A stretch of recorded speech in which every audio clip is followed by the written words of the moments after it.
Winter, 1843. Hanover Street holds its breath. On the auction block stands a woman no one wanted, until a reclusive widower lifts his hand and buys her fate before the entire city. Whispers slice the cold. Charity, scandal, sin. But beneath the creak of masts and the toll of bells lies a darker current, a ledger of vanished contracts, a river that took more than a wife, and a secret poised to surface. Duty demands distance.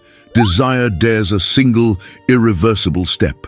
Tonight begins a story of reputations undone, hearts remade, and a choice that could shatter both. Tell me where you're listening from, and what you crave most in period romances. Forbidden longing, social scandal, or hard-won redemption. Boston, Massachusetts. Winter of 1843. The air over the North End carried the scent of salt and coal smoke, and the wind from the harbor cut through wool and bone alike. On Hanover Street, where merchants shouted their wares and carts rattled over frozen cobblestones, a crowd had gathered for a different kind of trade, a debt auction. Abigail Turner stood at the center, the pale winter light glancing off her auburn hair where it escaped her bonnet in trembling curls. Her dress, of coarse grey cotton worn thin at the elbows, bore the careful mending of a woman accustomed to making do with very little. The brown wool cloak wrapped around her was frayed at the hem, its edges stiff from years of cold and damp. She kept her grey-blue eyes lowered, though she could feel them, dozens of them, staring, measuring, judging. The auctioneer's voice rose above the restless murmur, naming the sum she owed and the paltry value assigned to her labor. A bitter wind carried the whispers from one end of the crowd to the other. No family to speak for her, not a dowry to her name. Poor thing, though I suppose someone will make use of her hands. Her fingers clutched the worn fabric of her apron, knuckles white beneath the fingerless gloves. Each heartbeat seemed louder than the auctioneer's call, until a sudden hush fell, a silence heavier than the cold itself. From the far edge of the crowd, a tall figure emerged. He moved with the precision of a man who wasted nothing, not a gesture, not a word. His dark frock coat caught the pale sunlight, the sharp lines of its tailoring framing broad shoulders. Beneath the brim of a beaver felt top hat, his hazel eyes fixed on her with an unreadable intensity. Samuel Whitlock, shipbuilder, widower, wealthy enough that the creak of a coin purse could change a life. And here he was, bidding without hesitation, his deep voice carrying over the assembly. The number he spoke silenced even the most persistent gossip. The auctioneer's gavel struck the block. A ripple passed through the onlookers, astonishment, disapproval, curiosity. A man of his standing taking on a woman like her. The whispers began again, sharper now, slicing through the air like the harbor wind. He did not look at them. He looked only at her, extending a gloved hand. She hesitated, her breath clouding between them, but took it.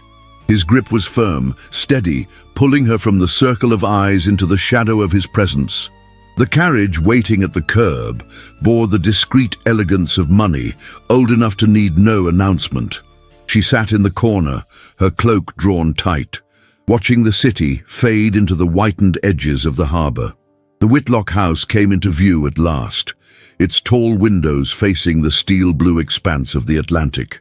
The mansion stood in solemn silence, its walls holding the weight of unspoken things. Inside, the air was warmer, but no less heavy. Mrs. Margaret Hill, the housekeeper, met them at the door with a curtsy and a glance sharp enough to measure her worth in an instant. Servants moved quietly through the halls, eyes flicking toward the newcomer before turning away. It was only as Abigail followed Mrs. Hill toward the east wing that she caught a fragment of a whisper from somewhere in the dim corridor. "The river," a voice murmured, low and certain, "took more than a wife 2 winters ago." She paused, the words curling like frost in her mind. But the house swallowed the sound, leaving only the hush of its grief-laden silence.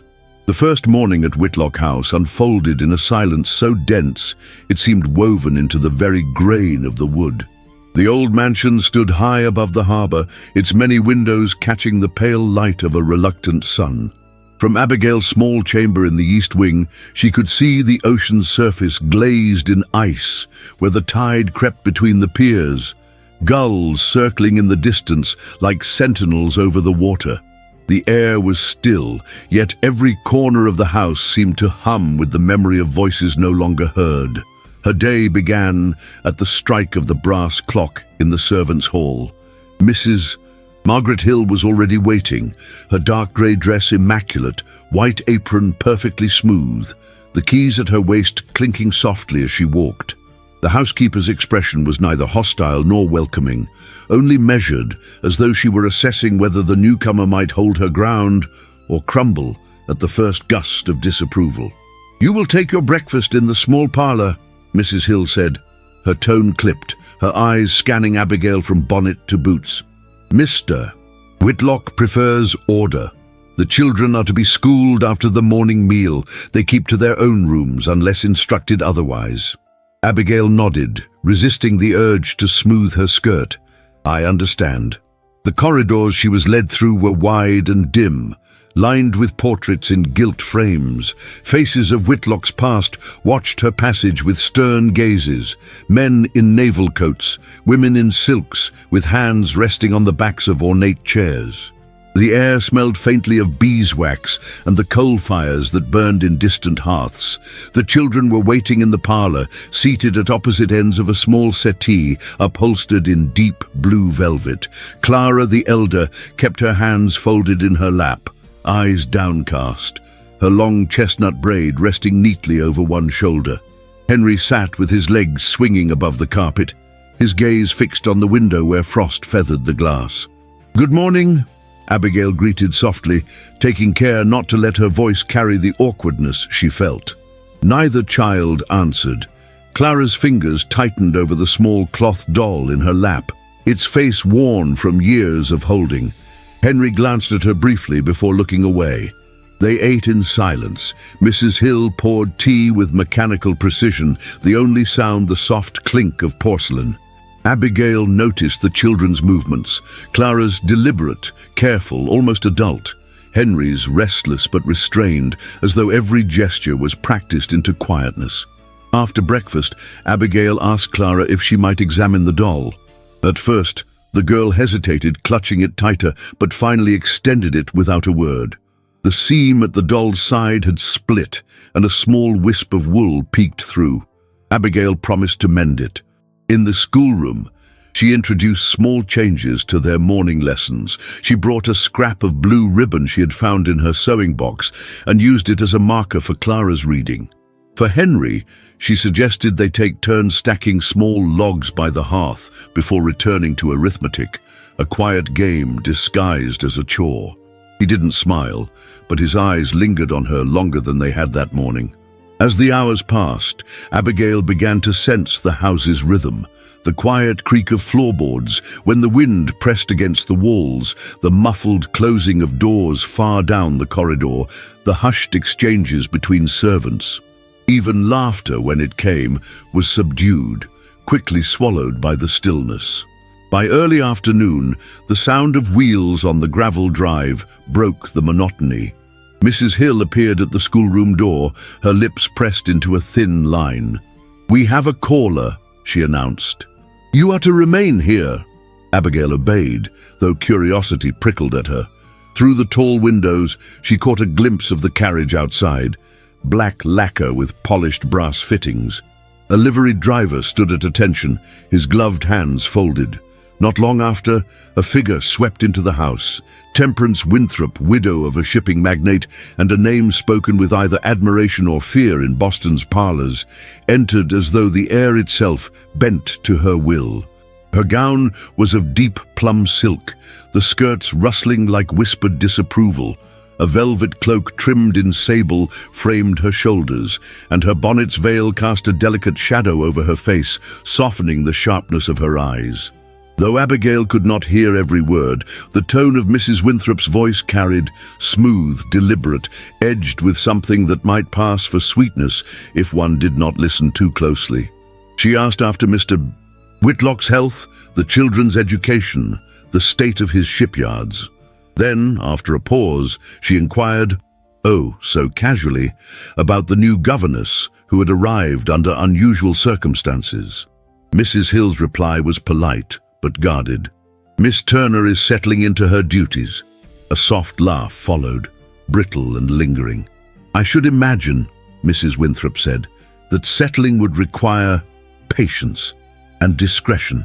The words seemed to drift up the stairwell, cool as the air outside. Abigail felt them land on her like a fine dust, meant to cling. Later that day, summoned to the library to return a stack of children's books, Abigail found herself alone in Samuel Whitlock's panelled office. The scent of ink and salt-worn wood filled the space. Charts of shipping routes lay neatly rolled on the desk, alongside an inkwell and quill. As she reached to straighten one of the maps, her hand brushed against a leather-bound ledger pushed almost entirely behind a stack of nautical charts. Its placement was curious, not carelessly misplaced, but concealed. She glanced toward the door, her breath catching in the quiet.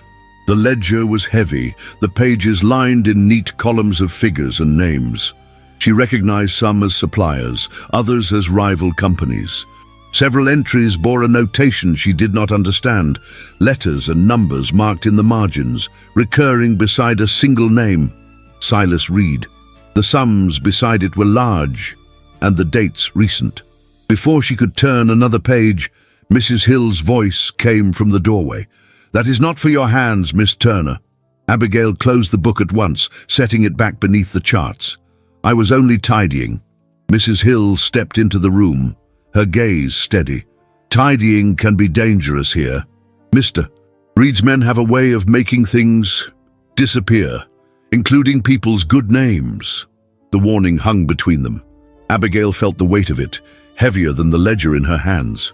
She nodded, offering no questions. The older woman's tone had not been unkind, but it carried the authority of someone who knew more than she would ever speak aloud.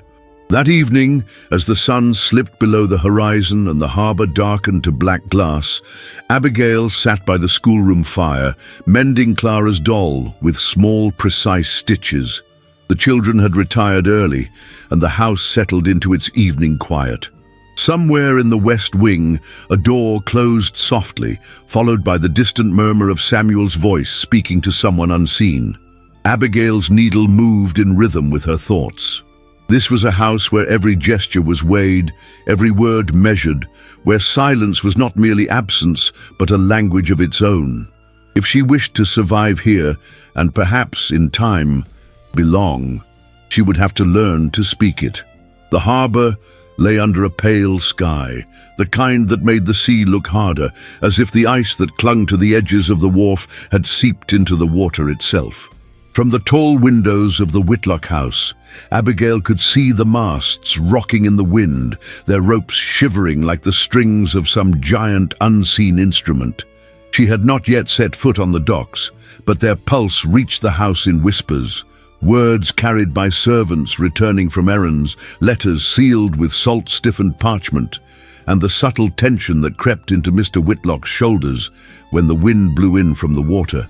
The morning brought news that reached her ears almost by accident. Two footmen, thinking themselves alone in the passage outside the schoolroom, spoke in low tones about the yards. One mentioned timber that had not arrived when promised. Another, a shipbuilder refusing to renew his contract. They exchanged the name Silas Reed as if it were both an explanation and a warning. Abigail kept her eyes fixed on the copybook before her, though her ears strained to catch every word. It was not only business troubles that moved through the house like a draft.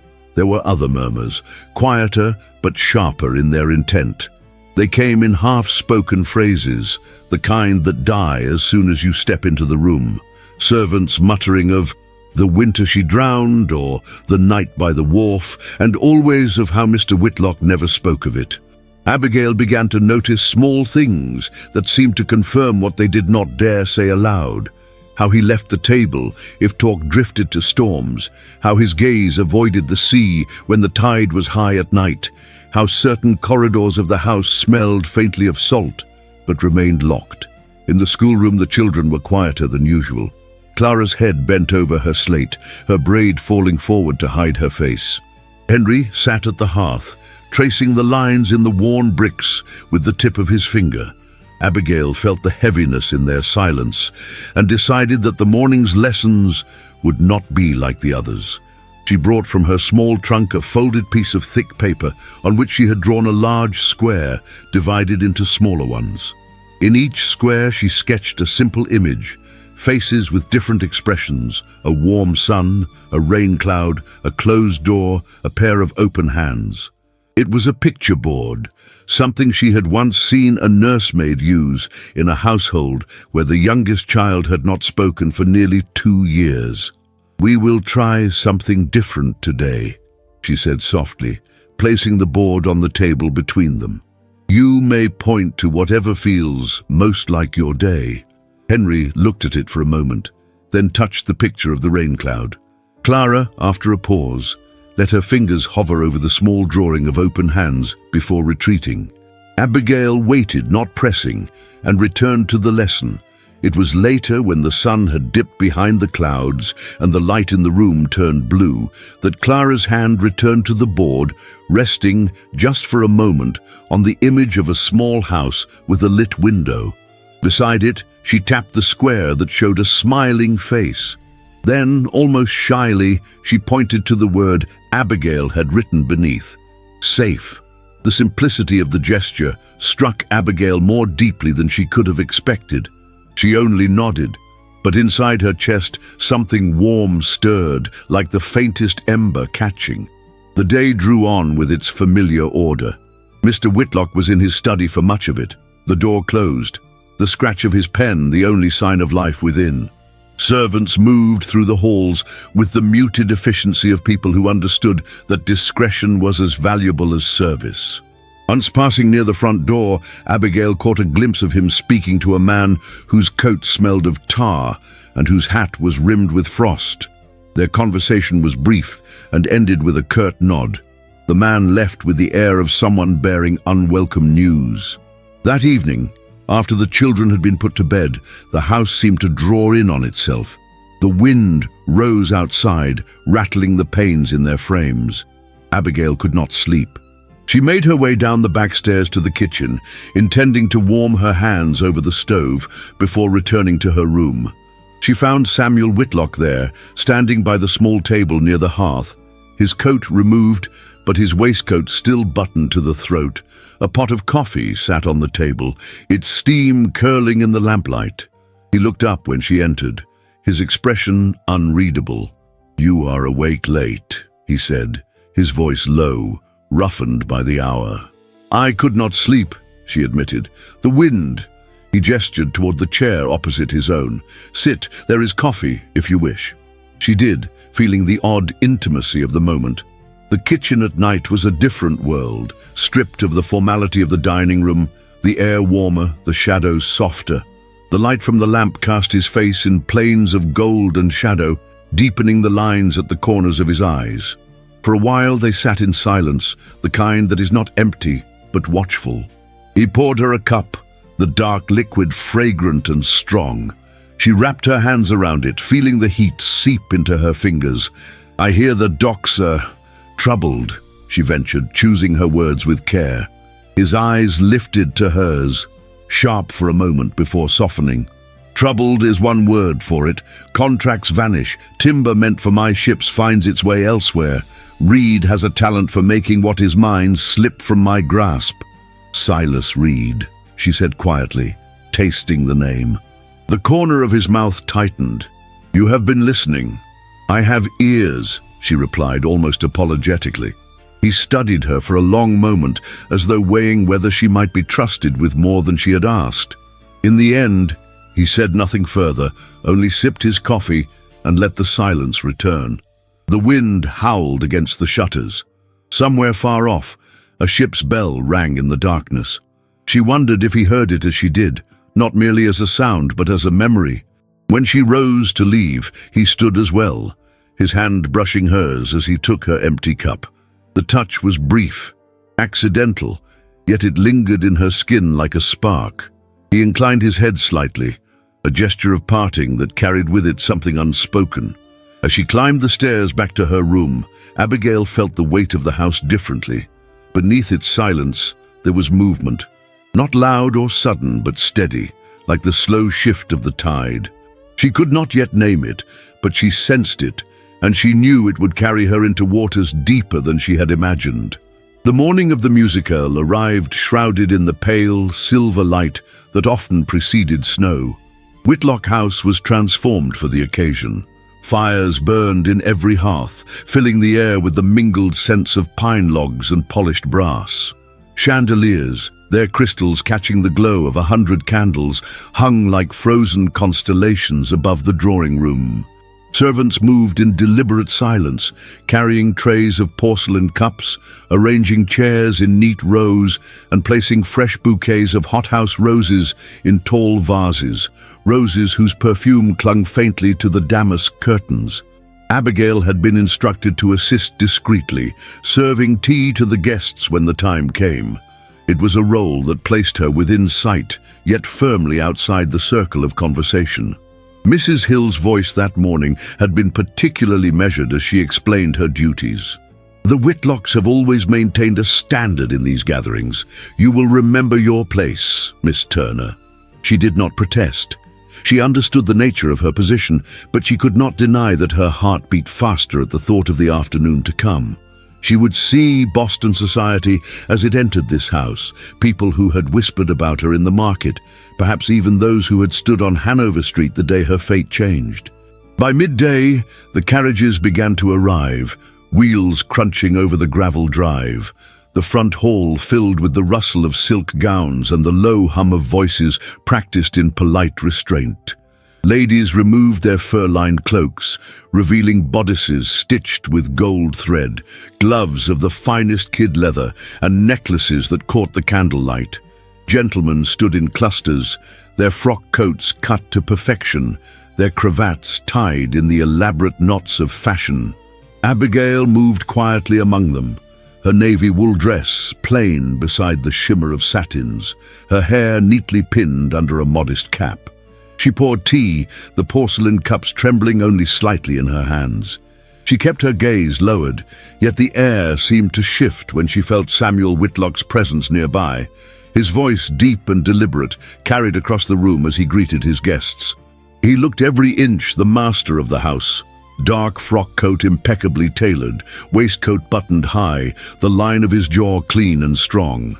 When the music began, a soft prelude from the harp in the corner, the drawing room settled into an air of genteel enjoyment. Abigail placed a cup of tea on the small table beside Temperance Winthrop, who received it with a smile that did not reach her eyes. "My dear Mr. Whitlock," Temperance said, her tone as sweet as candied violets, though every word dripped with calculated intent. "How commendable of you to extend your generosity beyond the shipyards. Taking in the unpresentable is an act of true Christian charity." The conversation at the nearby chairs paused, the surrounding ladies glancing over the rims of their teacups. The laughter that followed was light, musical, and cold as the wind that swept in from the harbor. Abigail felt the heat rise in her cheeks, though her posture remained steady. She set the teapot down with care, her hands steady despite the prickle in her chest. It was then that Samuel's voice cut through the murmur, not loud, but carrying an unmistakable weight. "Mrs. Winthrop," he said evenly, "you mistake my intentions. Miss Turner is here because she is capable, reliable, and trusted in my home. I hope that is understood." The air in the room shifted. Temperance's smile thinned, her eyes narrowing just slightly, but she inclined her head in acquiescence. The moment passed, but its echo remained in Abigail's heartbeat. She did not look at him, yet she felt the silent shield he had placed between her and the world. The musicale continued, the harp giving way to a young soprano whose voice floated like frost-laced air. Abigail moved through her duties with quiet precision, Yet the earlier exchange lingered in her mind. That Samuel had spoken so plainly before his peers was no small thing in a city where appearances were currency. It was as the guests were dispersing, cloaks once more wrapped against the cold, that the first tremor of urgency reached the house. A messenger, cheeks red from the wind, entered the hall with a folded note for Mr. Whitlock. Samuel read it without a word, but the sudden tightening of his jaw told the story. "A derrick cable at the South Yard has been severed, Mrs." Hill whispered to Abigail moments later, her face pale beneath her cap. "A man is injured. This has Reed's hand in it. Mark my words." Abigail's breath caught. The name carried with it all the unspoken tensions of recent weeks. She knew enough now to understand that this was more than an accident. It was a strike meant to wound both business and pride. When the last guest had gone, and the house returned to its quieter state, Samuel disappeared into his study. Abigail, her duties concluded, felt the pull of something unresolved. She climbed the narrow servant's stair to the upper corridor, then slipped into the office when she was certain she was alone. The ledger was where she had first seen it, half concealed behind the rolled nautical charts. Her fingers hesitated only a moment before opening it. The columns of figures were neat, almost beautiful in their precision, but the patterns began to reveal themselves the longer she looked. Names of suppliers crossed out, replaced with new ones she did not recognize, dates that matched the delays she had overheard the footman discussing. And there again, Silas Reed, written in a sharper hand, as if pressed harder into the page, the ink darker where the quill had paused. She took from her pocket the small scraps of paper she used for the children's lesson notes and began to copy down the details. Dates, amounts, the curious notations she did not yet understand. She worked quickly, the scratch of the quill loud in her ears, every creak of the house making her heart leap. When she returned the ledger to its hiding place, she pressed the folded scraps deep into the lining of her apron. Whatever Reed's dealings were, she would not remain ignorant of them. She had no illusions about her place in this house or in the world beyond its walls. But knowledge was a kind of armor, and she would gather every piece she could. Later, as night settled over the harbor and the house grew still, Abigail stood by the window in her small room, looking out at the faint lights that marked the distant piers. Somewhere out there, men worked in the cold, repairing what had been broken. Somewhere, Reed was calculating his next move, and somewhere within this same house, Samuel Whitlock bore the weight of every decision, both for his shipyards and for those under his roof. She could not yet see the path ahead, but she felt the tide shifting, pulling her toward a place where silence would no longer serve her. In the hush of the winter night, she resolved that she would not be merely a witness to the storms gathering over Whitlock House. She would be ready when they broke. The storm began before dawn, a low moan from the harbor that rose into a howl by mid-morning. By noon, the wind was a living thing, pressing its cold breath against every window of Whitlock House, rattling shutters and driving snow into the seams of the great double doors. The world beyond the walls had vanished, swallowed by a white that blurred sky and earth alike. Inside, the house held its breath. Fires burned in every grate, yet the air seemed to carry the restless energy of the blizzard. In the library, the largest hearth roared, flames licking the black iron grate, sending waves of heat into the high-ceilinged room.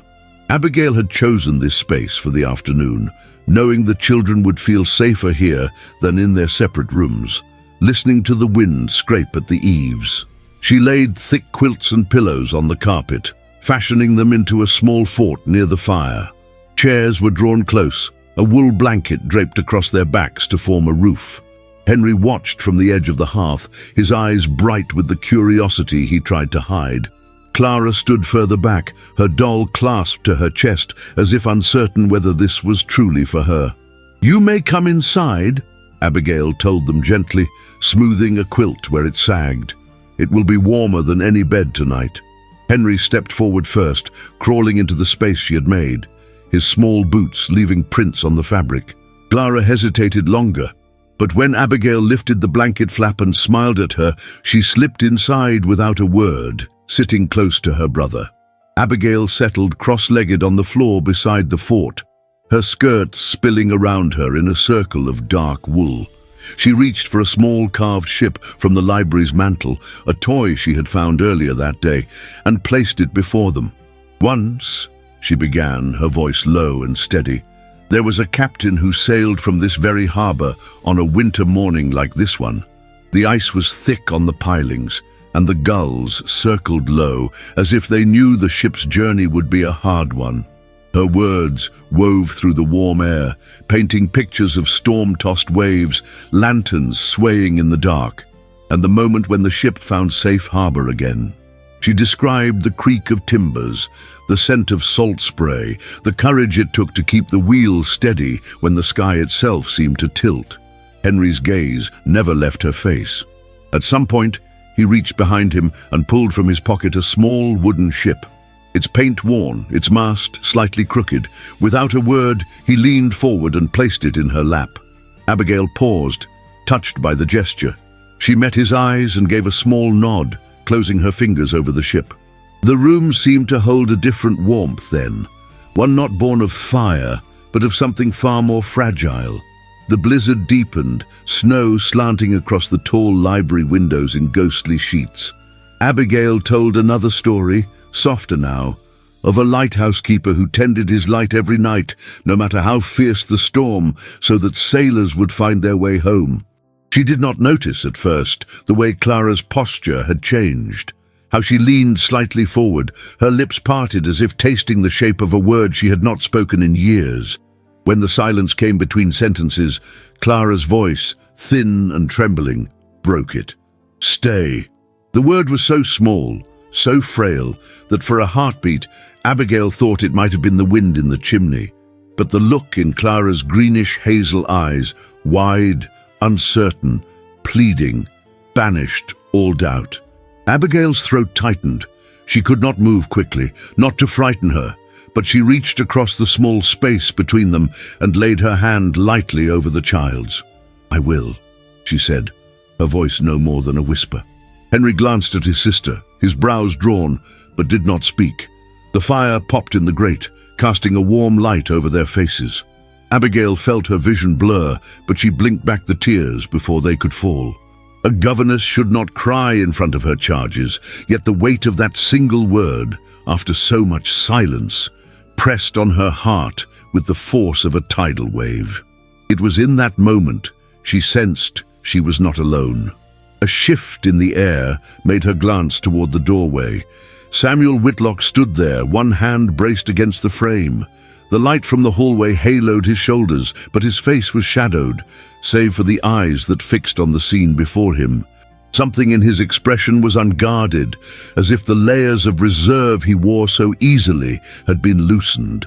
His gaze moved from the children to Abigail, lingering for a moment too long. Abigail rose slowly, her skirts whispering over the carpet. She stepped toward the mantel to set down the wooden ship Henry had given her. Samuel moved almost at the same moment, and for an instant their hands were close enough to touch. The distance between them was no more than the width of the hearth, yet it felt charged, every inch heavy with unspoken words. She looked up at him, her breath catching in her throat. His eyes held hers, searching, perhaps questioning, before he turned slightly away, his hand brushing the edge of the mantel instead. The moment broke, but the air between them still hummed with something fragile and unformed. Samuel murmured a quiet goodnight to the children, his voice softer than she had yet heard it, and stepped back into the hallway. The storm raged long into the evening. After the children had been coaxed into bed beneath heavy quilts, Abigail lingered in the library to tidy away the pillows and blankets.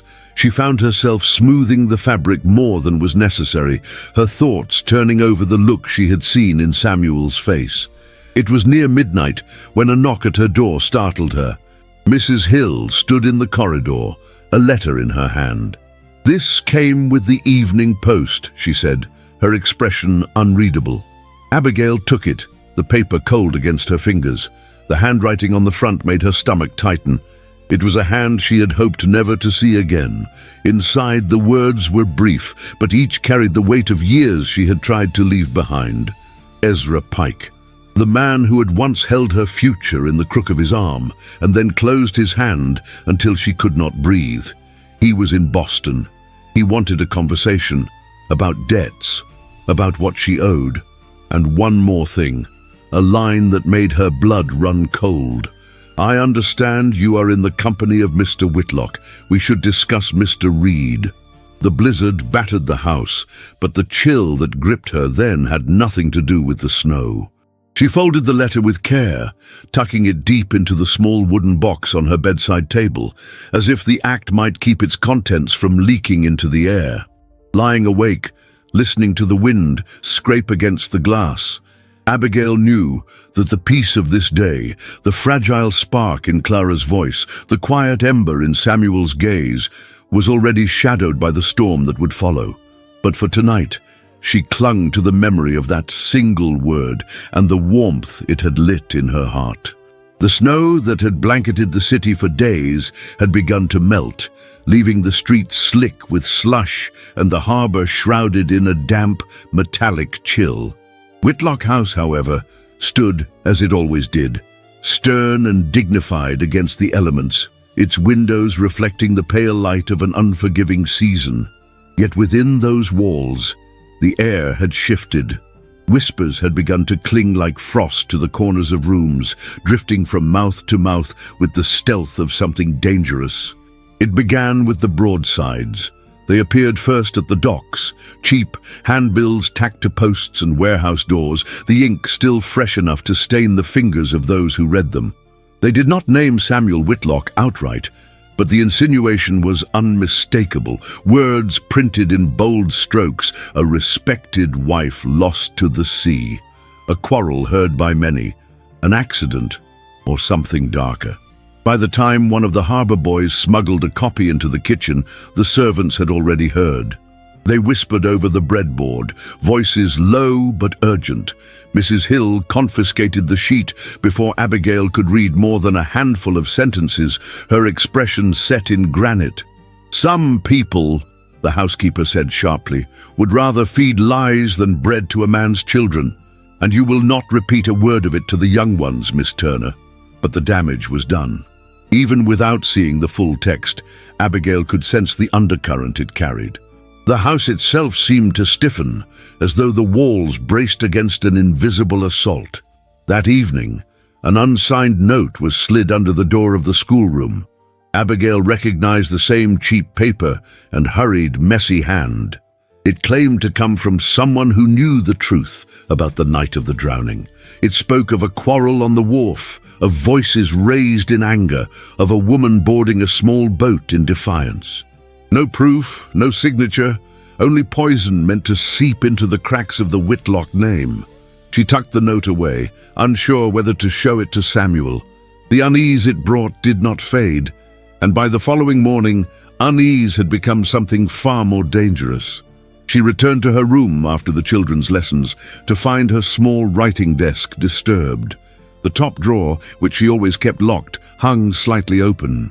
Inside, among her modest possessions, lay a pair of pearl drop earrings she had never seen before, and a sealed note addressed to her in an unfamiliar hand. Her first thought was disbelief. Her second, a sharp rush of fear. The earrings were expensive. Too fine for a governess, too fine for a woman with her history. The note, when opened, held only a few lines written in a jagged scrawl, a gift for services rendered. "Say nothing, or more will be said for you." She stared at the words until they blurred. Whoever had placed them there knew what such a discovery could mean in a house like this, how quickly suspicion could take root. Her mind raced through possibilities, but only one name settled in her thoughts with any certainty: Silas Reed. A knock at the door broke her stillness. Mrs. Hill entered, her sharp eyes sweeping the room. They fell almost instantly on the earrings, and Abigail braced herself for accusation. Instead, the older woman crossed the space between them and lifted the pearls with careful fingers, turning them in the light. "These," Mrs. Hill said quietly, have not been here long, and they did not arrive honestly." Abigail's breath caught. "You believe me? I believe in the skill of certain men to ruin others without touching them," the housekeeper replied. "And I believe Reed has tried to walk these halls before, though never by the front door." Together, they concealed the earrings and the note, tucking them into Mrs. Hill's own locked drawer. "For now," the housekeeper warned, "say nothing. Let them wonder why their trap has not sprung." That night, with the children tucked in and the house settling into its nocturnal silence, Abigail sought Samuel in the library. He sat in a leather armchair near the fire, his face shadowed but alert. She did not speak of the planted jewelry or the note. Some instinct told her that revealing it now would only muddy what trust she had earned. Instead, she told him fragments of her own truth. She spoke of the workhouse where she had spent her youth, of the endless mending and scrubbing, of learning to stretch bread dough so thin it might feed twice as many mouths.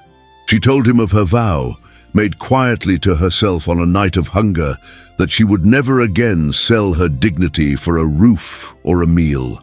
He listened without interruption, his eyes steady on hers. When she finished, he only nodded once, as though filing away a fact that might matter later. She kept Ezra Pike's letter locked in her box, its contents pressing against her thoughts like a bruise she dared not touch. She could not tell Samuel of it, not when Clara had spoken her first word in years, not when Henry had begun to smile in fleeting moments. The shadow Ezra cast was her burden alone to carry.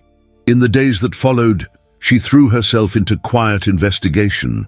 In stolen moments, she compared the details she had copied from Samuel's ledger with gossip overheard among dock workers and merchants' clerks. Patterns emerged. Suppliers whose goods vanished in transit, contracts that dissolved after whispered warnings, manifests altered in subtle but ruinous ways. All led back, in threads fine as cobwebs, to Reed. It was during one of these forays into the lower docks, cloaked and hooded against the wind, that a dockhand she vaguely recognized approached her. His coat smelled of fish and tar, and his eyes darted constantly over her shoulder. "You work for Whitlock," he said, more statement than question. "I do," she replied cautiously. He leaned closer, lowering his voice until she could barely catch the words. "You want to know about Reed? His men meet in the rope walk, near the West Pier, after midnight. That's where you'll hear what really happened the night the lady died." Abigail felt her pulse quicken. "You mean—" "I mean they talk when the work's done and the rum's open. One of them saw it, the drowning. And he's not the only one." Before she could press him for more, he melted into the tangle of men hauling crates and coiling ropes, leaving her with the icy weight of his words. That evening, back at Whitlock House, she watched Samuel at dinner. His composed posture, the deliberate way he cut his meat, the polite inquiries he made after the children's lessons. He carried himself as though nothing could touch him, yet she could see the tension in his jaw, the flicker in his eyes when the conversation strayed near the harbour. She wondered what truth the rope walk might hold, and whether she could reach it without pulling the whole fragile fabric of the household into shreds. But one thing was certain: the storm that had begun with whispers was gathering force, and sooner or later it would break. The air that morning was brittle, the kind that made breath turn to frost before it could rise. Snow from the previous night's flurries clung stubbornly to the edges of the cobblestones and to the black iron fence that surrounded Whitlock House. Abigail had stepped out to the back gate to take in a moment of quiet before returning to the schoolroom. The cold had sharpened the scent of the sea. The tide was out, and the gulls cried faintly over the distant masts. She did not hear him approach. "Still keeping to fine company, I see." The voice came from her left, low and smooth, with an edge of mockery she knew too well. Ezra Pike leaned against the gatepost, his coat collar turned up against the cold, his hat shadowing the narrowness of his face. The years had deepened the cunning in his eyes, and there was a slackness to his mouth that spoke of indulgence and debts unpaid. Abigail's fingers curled into the folds of her skirt. "You have no business here." Oh, I have business, Abigail, he replied, stepping closer. Business that concerns both of us. You've done well for yourself, haven't you? Living under Whitlock's roof, teaching his children. Let's not pretend your past is spotless. You and I both know the truth would make his precious society turn on you like dogs. She held his gaze, willing her voice to remain steady. If you came for money, you'll leave disappointed. His smile widened without warmth. Money, yes. Enough to make certain my memory stays selective. And while we're speaking plainly, you should know, Reed and I have spoken.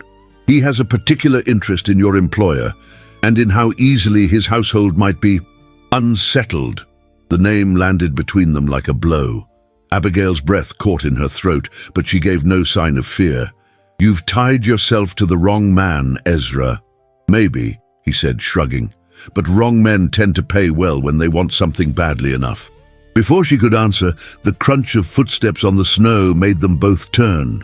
Samuel Whitlock stood at the far end of the path, his posture rigid, his eyes flicking from Ezra to her. Ezra straightened his coat, tipping his hat in mock politeness. Mr. Whitlock, he said smoothly, before walking away, his boots leaving crooked prints in the frost. Samuel's expression was unreadable as he reached her. Who was that man? No one of consequence, she said quickly. That is not the truth, he replied, his voice tight. I saw the way he spoke to you. She tried again. He is from my past. Your past, he interrupted, the words hardening. A past you have avoided speaking of. And now he is at my gate, making a scene that could be witnessed by any passerby. The silence between them was thick as the grey clouds above.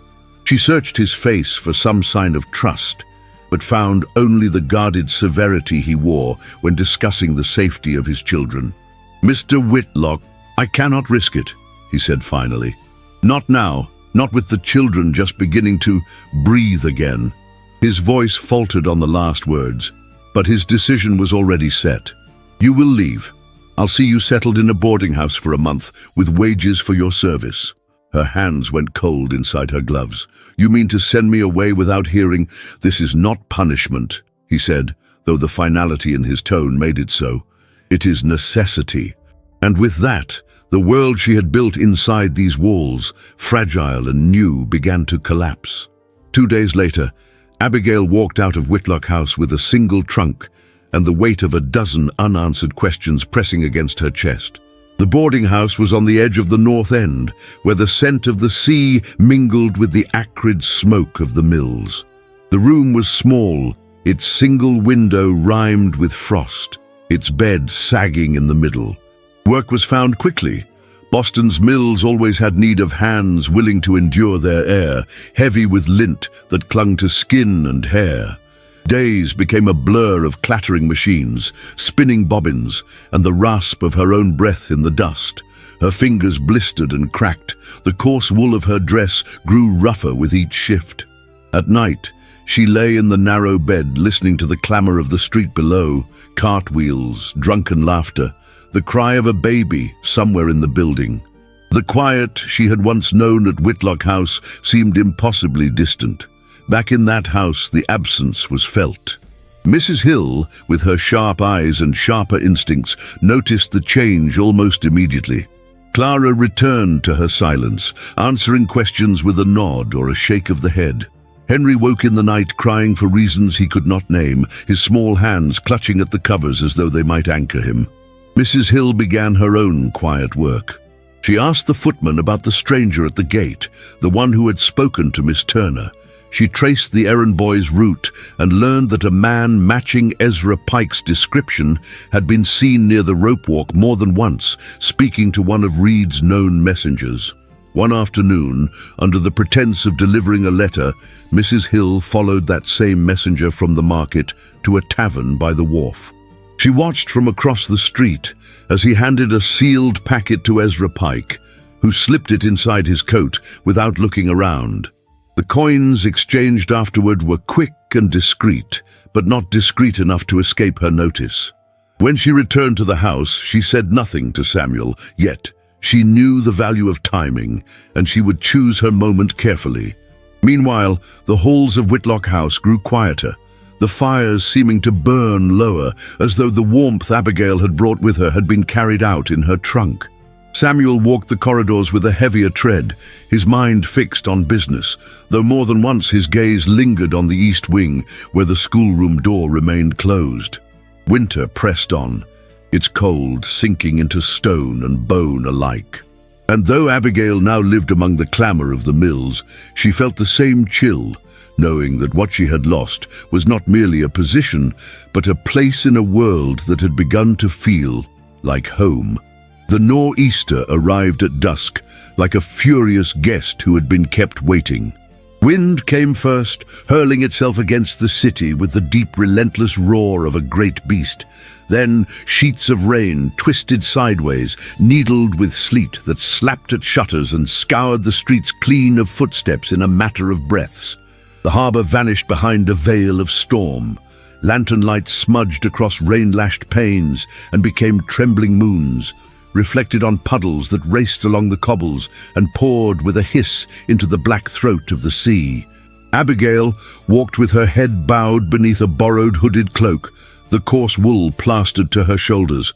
The mill's shift had bled her of warmth and air alike, lint gritting in her throat, hands raw where the weave had bitten. She had left the boarding house with one thought only, to cross the wharf fast enough to keep the wet from finding its way through every seam of her shoes. But the storm had other designs. It pressed her toward the waterfront with a hand at her back, as if the whole world tilted to send her there. The rope walk stretched long and narrow beside the yards, a low spine of tarred boards and shuttered windows. In quieter weather, men would stride its length to twist strands into lines strong enough to bind sails to masts and fortunes to ships. Tonight, it hunched against the gale, a dark silhouette wrung by wind. Abigail kept to the lee of a warehouse, blinking against the sting of rain, when a light flared at the rope walk's far end, first a flicker, then a tongue, then a terrible bloom that licked upward with sudden hunger. Fire, bright as a torn banner against the storm. Abigail froze. For a heartbeat, the wind seemed to hold its breath with her. Then the flame found air and rope, tar and dry sawdust. It leapt with feral joy, running along the building's belly in quick, devouring strides. Someone shouted. Another voice answered, snatched thin by the gale. A bell began to ring, frantic and uneven. She moved before she had finished the thought, skirts heavy with rain, boots thudding over boards slick as eel skin. The smoke came low, a crawling creature bitter with pitch. It found her mouth and eyes and burned its way in. She pulled the edge of her cloak across her nose and pushed forward. Men spilled from the yard, sheds like startled birds, faces shining with water and firelight. Buckets flew hand to hand, a shuddering chain in which each link was a body leaning toward heat and away from death. Another bell answered the first, then another, until the clamor became a wild music, metal against night, warning against wind.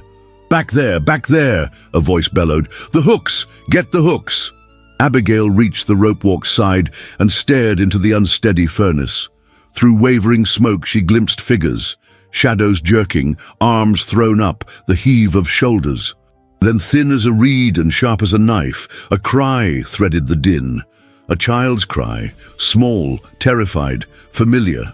Her heart slammed. Henry. It made no sense, and all the sense in the world. She saw at once the shape of a memory, a small wooden ship left in a pocket of the office, a boy who measured safety by the touch of a toy. In a house where rooms held more silence than speech, a child might slip into the night to reclaim the only thing that had ever felt like a promise. "Henry!" she shouted, and the storm took his name and threw it back to her in tatters. There was no time to think. She ducked beneath a sagging lintel and went inside, heat striking her skin like a slap. Fire ran along ceiling beams as if the building had grown veins of flame. Smoke rolled and rolled, the floorboards popping beneath her feet. She moved low, the cloak dragged over her mouth, eyes streaming, one palm skimming the wall to anchor her when the world tilted. "Henry!" she said again, quieter, as if the building itself might carry the word forward.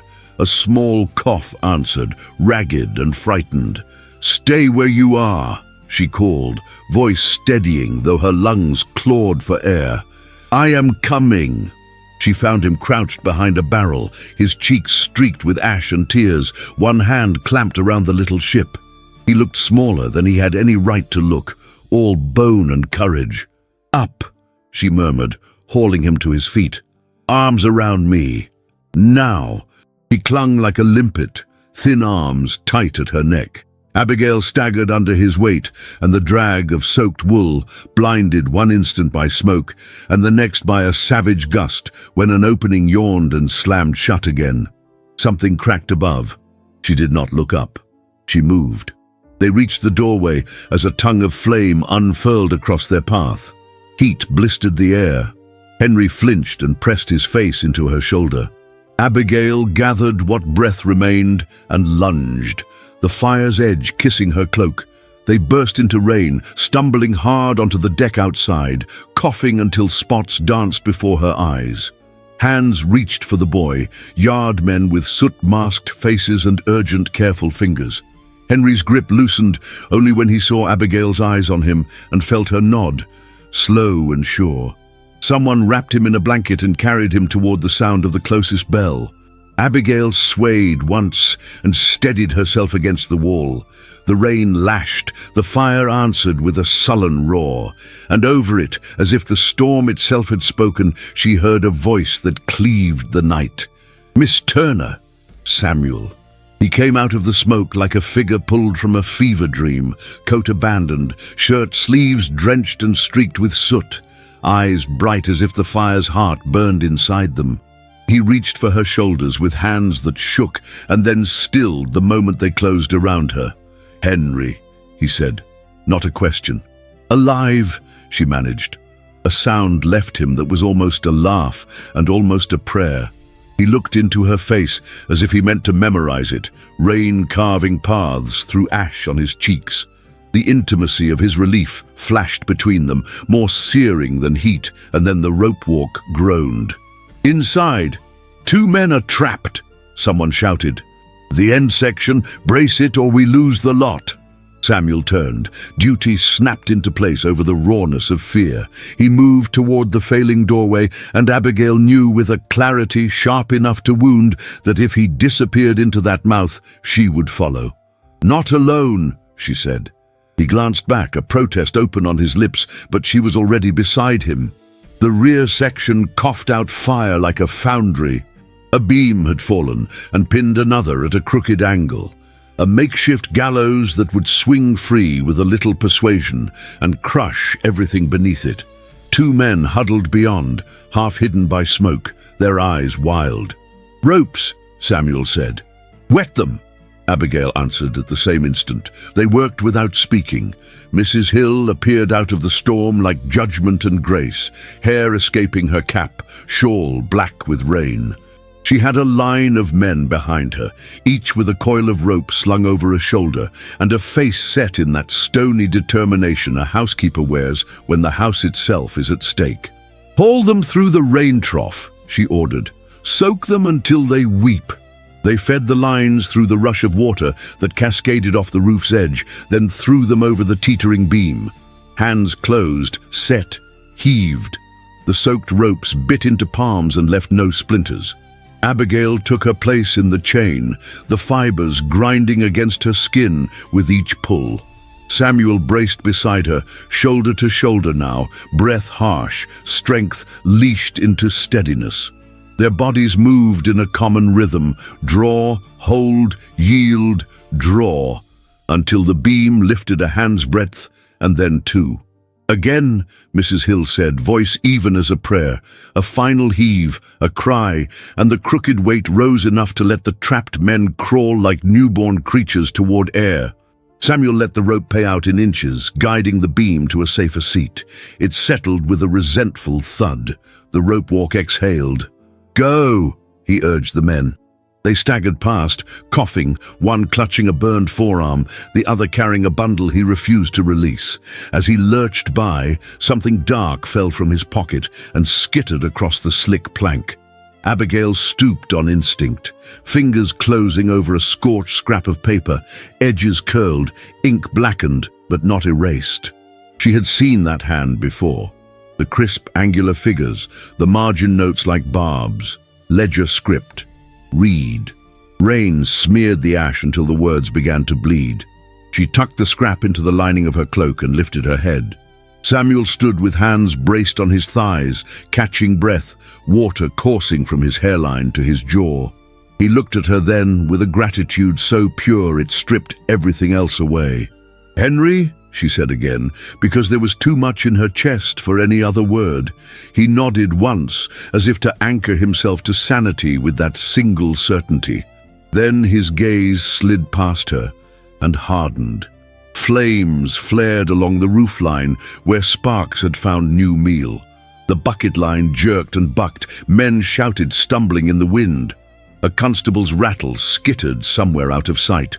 A woman from the nearest tenement screamed and clapped both hands over her mouth. "Mrs."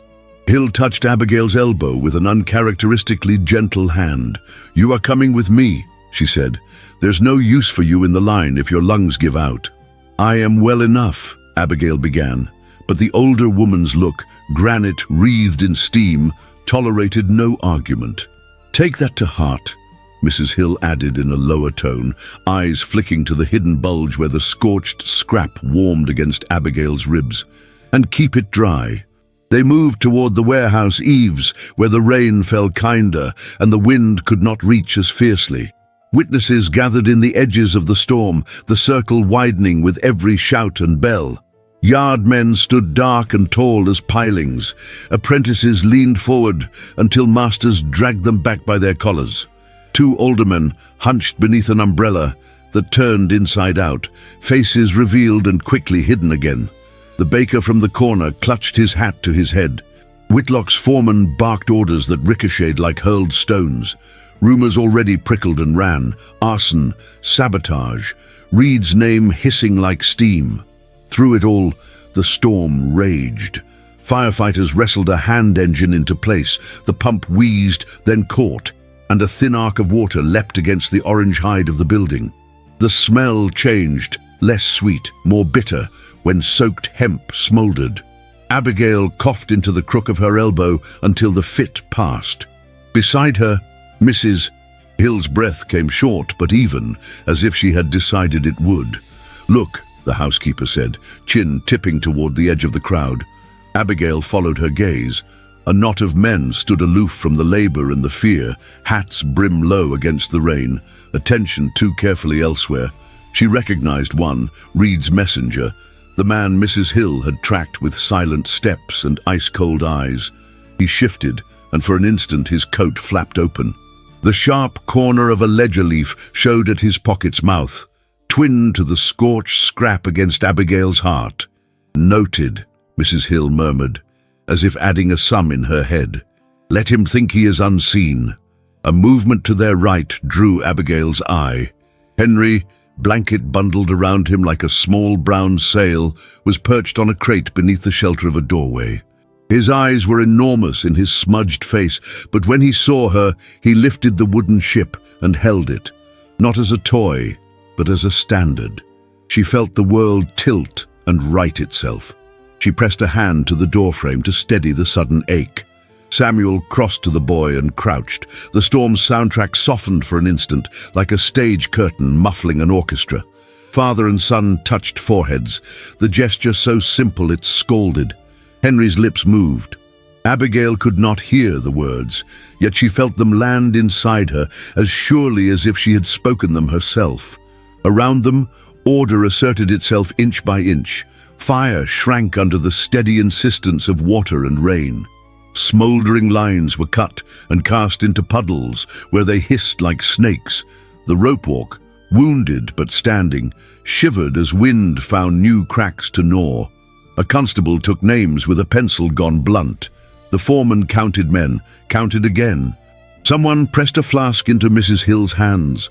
She took a small medicinal sip and passed it to Abigail, who let the heat burn a narrow path to her lungs.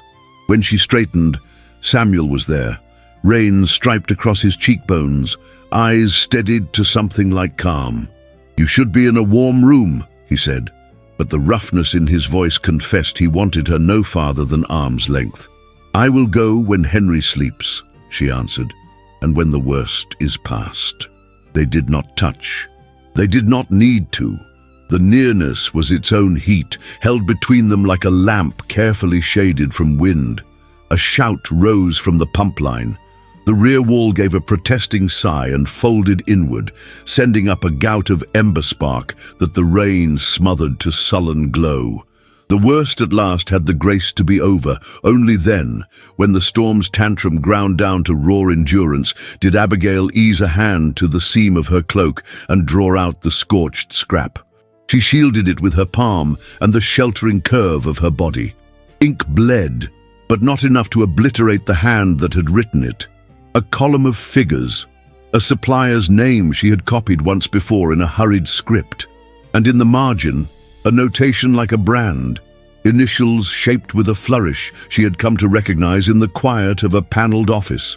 She looked to Mrs. Hill, who answered her question with the barest nod. "Proof," the housekeeper said, her voice a ribbon of iron. Not a prophecy, not a promise, only a fact, warmed by the beating heart that carried it.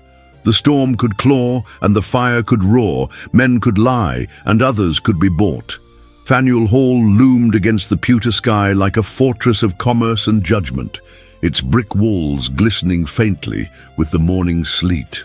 Inside, the great chamber swelled with the rustle of wool coats and the murmur of impatient voices, the polished floorboards carrying the echo of boots and the sharper click of ladies' heels. Lanterns had been lit despite the hour. Their light cast a molten glow across the carved panels and gilded edges of the alderman's dais. The air smelled of wet wool, ink, and the faint tang of salt that followed every man from the harbour. Abigail sat near the back, flanked by Mrs. Hill on one side and Clara on the other.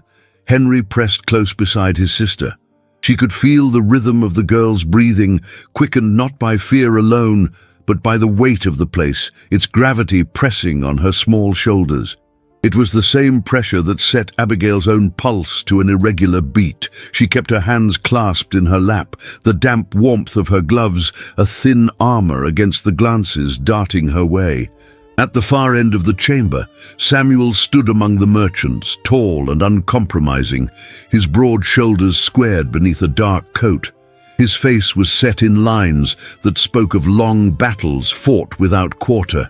If he looked toward Abigail, he gave no sign, but she felt the thread that stretched between them, taut and unbroken, like a mooring line in a gale. The alderman presiding struck the table with a mallet, calling the hall to order. His voice, deep and deliberate, carried over the assembly as he named the matter at hand.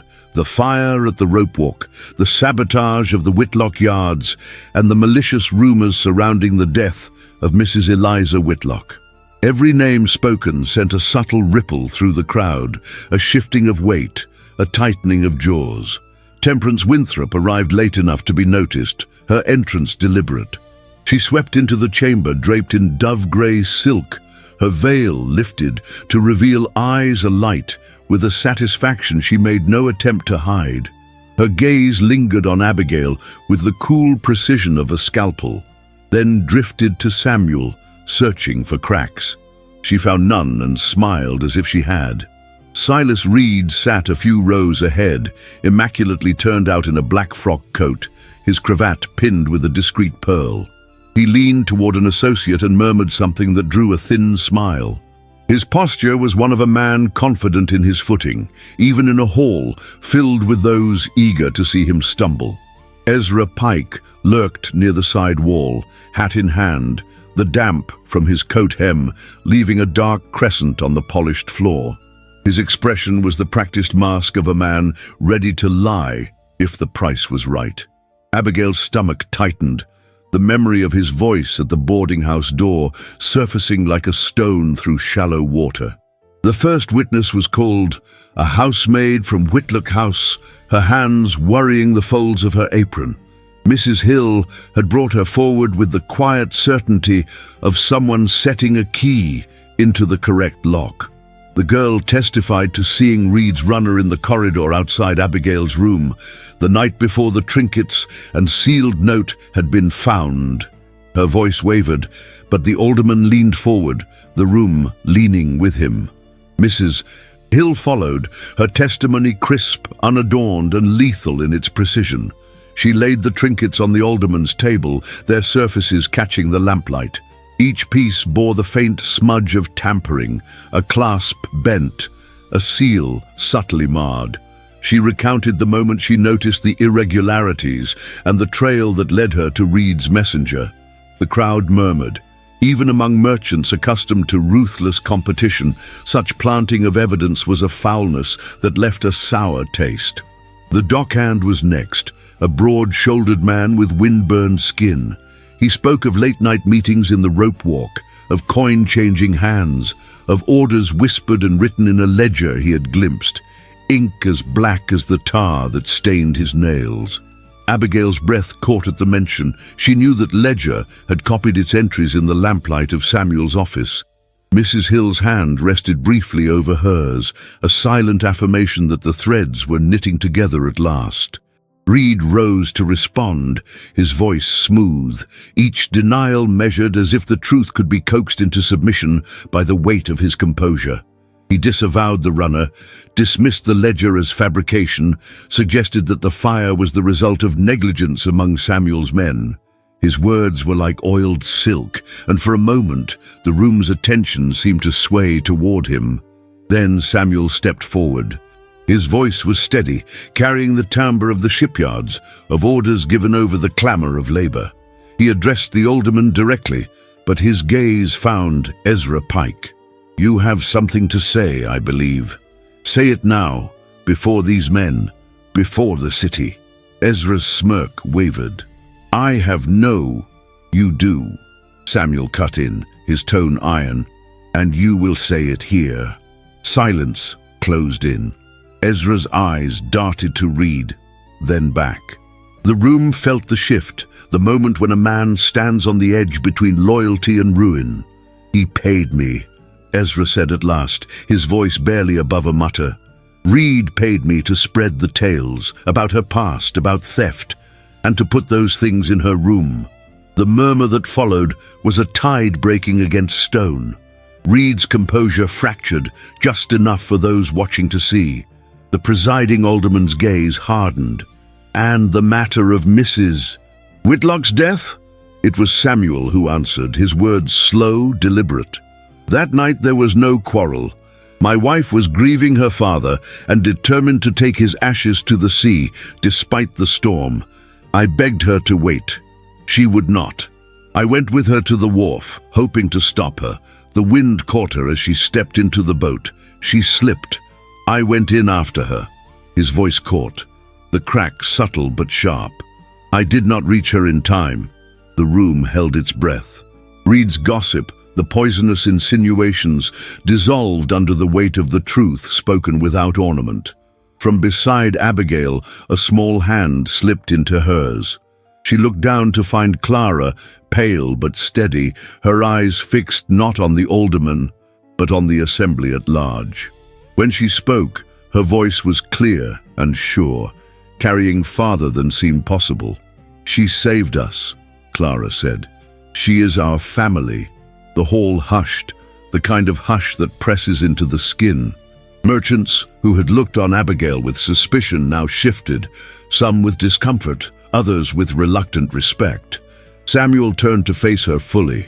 "I was wrong," he said, his voice carrying as far as Clara's had. "Wrong to doubt you, wrong to let pride and fear stand where trust should have been. I do not stand here to bargain or to offer rescue. I stand to say I love you, Abigail Turner. I ask for your hand, not as charity, but as the partner I should have been from the start." The hall seemed to lean toward her, the air taut. Abigail rose, her gloves whispering against her skirts. "If I say yes, it is not to a life behind walls. It is to a life where the yards pay fair wages, where the children of those who work there learn to read their own futures, where no charity is given to shame. His answering nod was slow, deliberate, as though sealing a contract. Then that is the life we will build. A stir ran through the chamber, a blend of surprise and something warmer. The alderman struck the table once more, not for silence, but in finality. The matter, it seemed, had been decided, not merely in law, but in the eyes of all who had gathered to watch.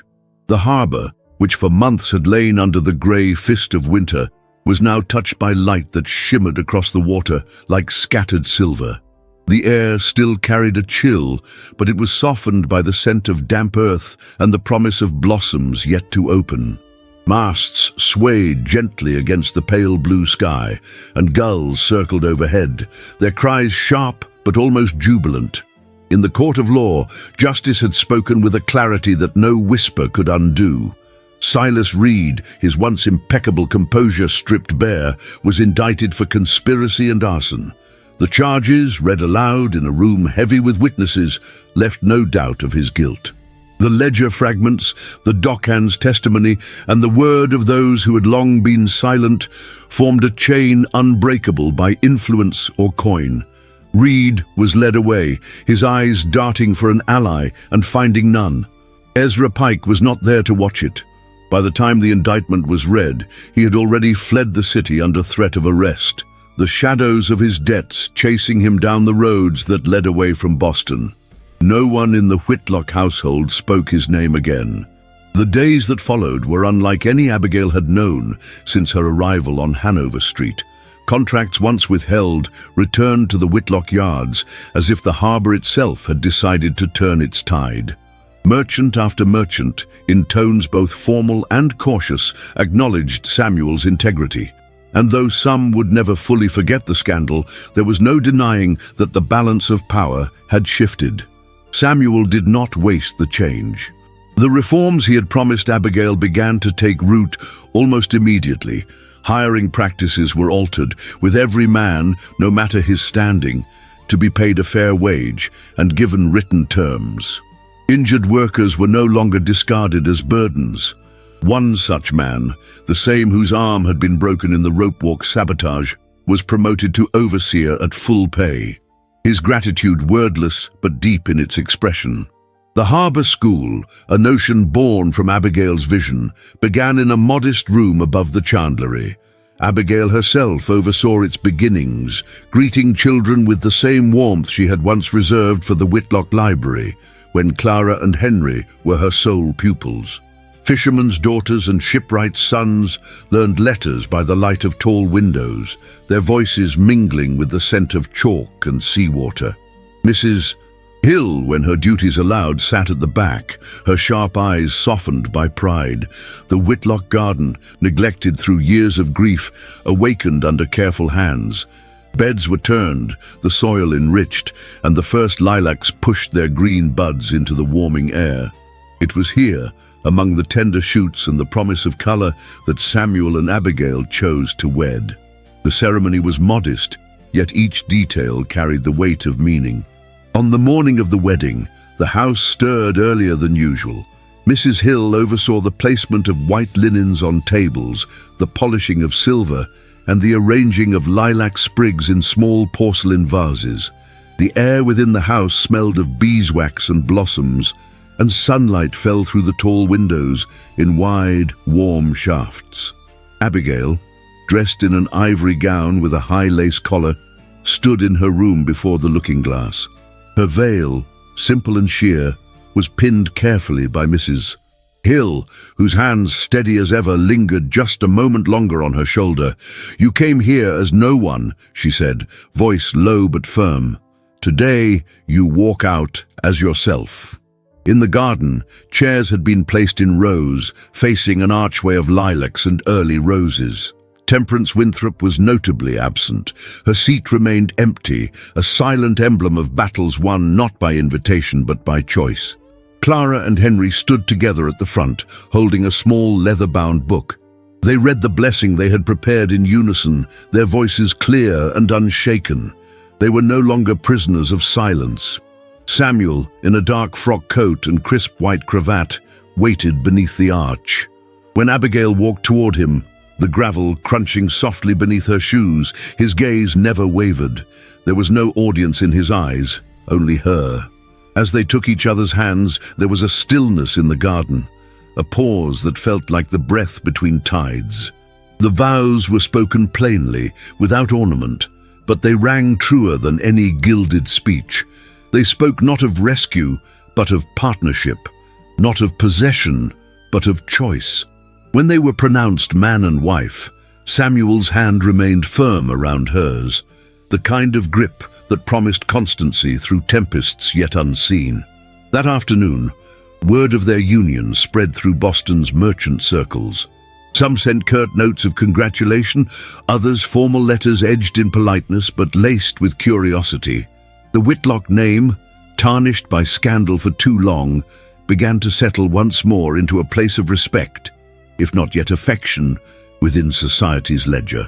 2 days later, the harbour gathered to witness the launch of a new vessel from the Whitlock yards. The ship, sleek and strong, bore a name painted in clean white letters across her hull, the Second Chance. The crowd lining the pier leaned forward as Abigail, her veil lifting slightly in the salt wind, stepped forward with Samuel at her side. She swung the bottle of champagne against the bow, the glass shattering in a spray of foam. Cheers broke out as the vessel slid into the water, the tide embracing her as if she had been meant for it all along.